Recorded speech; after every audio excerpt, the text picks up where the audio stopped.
Hello friends, welcome to TechTechGuide. Today I will show you how to rotate image in Canva. So let's start.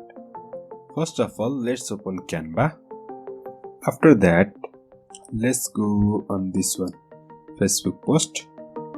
For now, let's select this one. Okay, this is papaya.